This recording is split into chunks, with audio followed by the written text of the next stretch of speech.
The Ossett exorcism aftermath.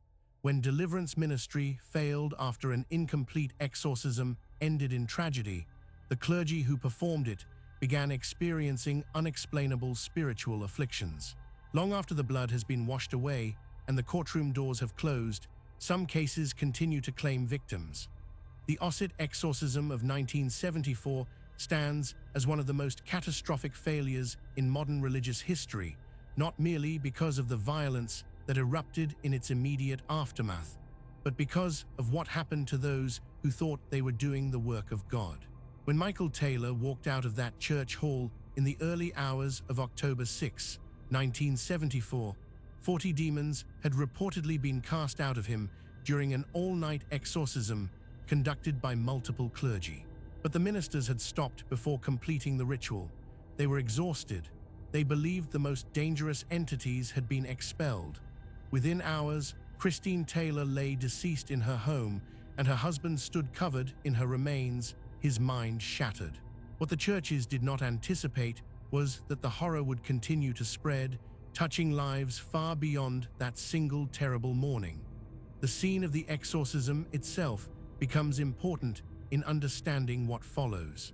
A church hall in Yorkshire, flickering lights, the smell of sweat and fear, voices raised in prayer for hours on end. Michael Taylor writhing and shouting as minister after minister commanded demons to depart in the name of Christ. Reverend Peter Vincent leads the ritual. Reverend Raymond Smith assists. Other clergy from both Anglican and Catholic traditions participate or observe. They work through the night, calling out names of demons, receiving what they interpret as responses, marking each expulsion. Insomnia, rage, violence, blasphemy, dozens of named entities, each addressed, each commanded to leave. But as dawn approaches, the exhaustion becomes overwhelming. The decision is made to stop. They believe the worst demons have been removed. They tell Michael Taylor he is free, though a few entities reportedly remain. He goes home to his wife. The immediate aftermath is swift and terrible. Christine Taylor perishes in an attack so savage that police officers who respond to the scene require counseling. Michael Taylor is found wandering the streets. He remembers nothing. At trial, expert witnesses from both medical and religious fields struggle to categorize his mental state at the time of the attack. Was it psychosis? Was it something else? The jury returns a verdict of not guilty by reason of insanity. Taylor is committed to Broadmoor Hospital. The case makes international headlines. The churches involved face withering criticism. And then, in the weeks and months that follow, something else begins to happen.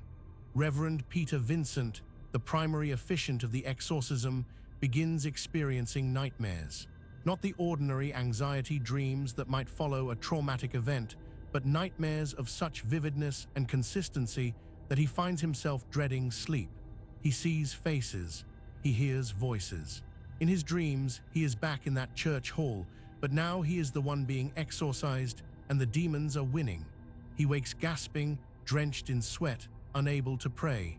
This last symptom disturbs him more than the nightmares themselves. Vincent has been a minister for years. Prayer is as natural to him as breathing. But now, when he tries to form the words, his throat closes, his mind goes blank. It is as though something is standing between him and God, blocking the connection he has relied upon his entire adult life. Another minister who participated in the Ossett exorcism begins experiencing physical symptoms that defy medical explanation.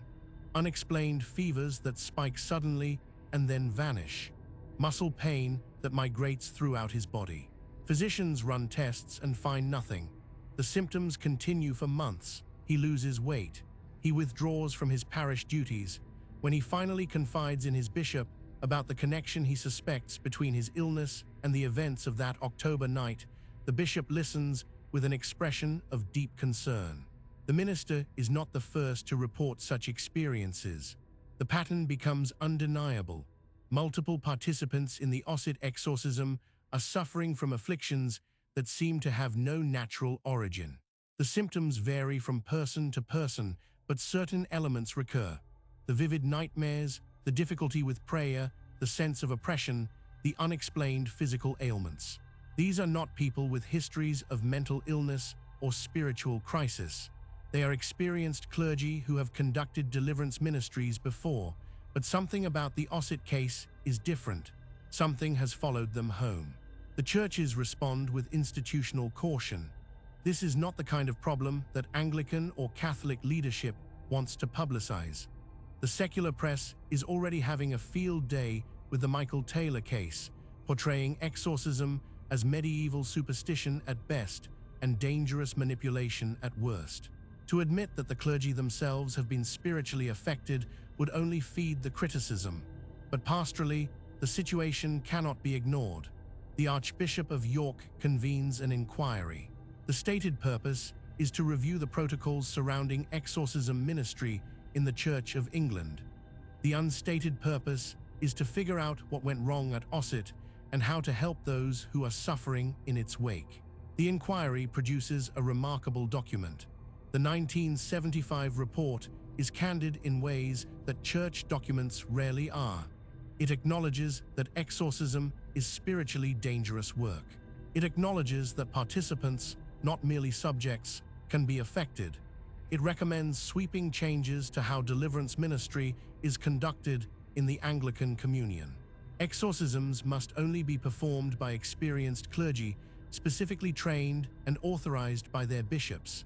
Medical and psychiatric professionals must be consulted before, during, and after the ritual. No exorcism should be conducted in isolation or without proper support. And critically, pastoral follow-up for all participants must be mandatory and sustained. The report stops short of using the term that some of the clergy involved have begun using privately, demonic transfer, but the implication is clear. The Catholic Church conducts its own review more quietly. Catholic clergy had been present at Ossett as observers and consultants. The Church's protocols for exorcism are older and more established than the Anglican guidelines, but even Catholic leadership recognizes that something unprecedented occurred that night. The theological question is thorny and ancient. Can demons afflict those who are attempting to cast them out? The historical answer, found in both scripture and church tradition, is yes. The Gospels record instances of exorcists being overpowered. The Church's own exorcism manuals warn of the dangers. But in modern England, in an age of psychiatry and skepticism, such warnings have often been treated as metaphorical. Ossett demonstrates otherwise. The recovery process for the afflicted clergy is gradual and unglamorous. There are no dramatic second exorcisms, no theatrical confrontations with evil. Instead, there is prayer, counseling, pastoral support. The ministers who experienced oppression are surrounded by their communities, upheld by intercessory prayer, and given time to heal. The symptoms diminish slowly. Reverend Peter Vincent, with the support of his diocese, takes a leave from parish ministry to focus on his own spiritual recovery. The nightmares become less frequent. The ability to pray returns, haltingly at first, then more naturally. Other affected clergy report similar trajectories. By 1976, most are functioning normally again. Several, however, choose not to return to active ministry. The cost has been too high. Michael Taylor himself remains a figure of tragic ambiguity throughout this period. Held at Broadmoor, he undergoes treatment for what psychiatrists diagnose as a severe psychotic break. He has no memory of the attack that ended his wife's life. When told what he has done, he is devastated. The man who emerges from treatment is quiet, remorseful, and deeply damaged. Years later, after his eventual release, he lives a withdrawn existence. The churches that participated in his exorcism maintain a pastoral connection, though the relationship is complicated by guilt, confusion, and grief. Christine Taylor, the true victim of Ossett, is rarely centered in these discussions. She received no ritual, no deliverance, no protection. Her husband's affliction, real or perceived, consumed all the attention and resources. And when the exorcism was left incomplete, she paid the price. The theological implications of the Ossett aftermath continue to be debated. Some argue that the afflictions experienced by the clergy were purely psychological, the result of trauma and guilt, after witnessing the tragedy their actions may have precipitated. Others, particularly those within charismatic and deliverance ministry circles, maintain that genuine spiritual attack occurred, that entities expelled from Michael Taylor sought new targets among those present and found vulnerabilities to exploit. The official church position is carefully worded. Exorcism is real ministry addressing real spiritual need, but it must be conducted with rigorous safeguards precisely because the risks are genuine and multifaceted. The legacy of Ossett extends far beyond West Yorkshire. Every Anglican bishop in England today operates under guidelines that trace directly back to the 1975 report. Clergy seeking to conduct deliverance ministry must undergo specialized training. Cases of suspected possession must be screened by mental health professionals. Exorcisms must be approved at the diocesan level and conducted with multiple safeguards in place. The Catholic Church's protocols, already more stringent, were reinforced in response to the same events. Across denominations, Ossett is taught as a cautionary tale in seminaries and training programs worldwide. Academic researchers studying modern exorcism invariably cite the Ossett case as evidence that the ritual carries genuine risk for everyone involved. Whether those risks are understood in spiritual terms, psychological terms, or some combination of both depends on the researcher's framework. But the documented fact remains.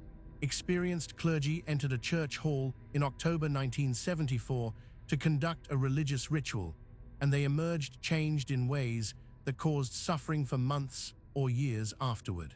The specific mechanisms may be debated. The reality is not. The unanswered question haunts everyone who studies the case. If the exorcism had been completed that night, would the tragedy have been prevented? The ministers involved have asked themselves this question thousands of times. Church officials have pondered it in reports and private correspondence. No one can answer with certainty. The decision to stop the ritual was made in good faith by exhausted people who believed they had accomplished their primary goal. The consequences of that decision were catastrophic. Whether completion would have changed anything remains unknowable, a theological and moral question with no resolution available in this life. The Ossett exorcism and its aftermath represent a collision between ancient religious practice and modern tragedy, between faith and doubt, between the seen and unseen. For the clergy who participated, it became a crucible that tested their vocations and their understanding of the spiritual realm. For the churches involved, it forced institutional reckoning with practices that had been allowed to continue without sufficient oversight or support. For Christine Taylor, it was fatal. For Michael Taylor, it was catastrophic.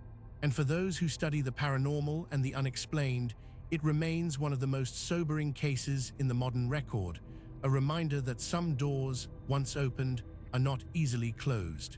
If you found this case compelling, subscribe to Vanishing Roads for more documented paranormal investigations from around the world. This story was created with AI assistance based on documented case files. All events reference real investigations and reported incidents.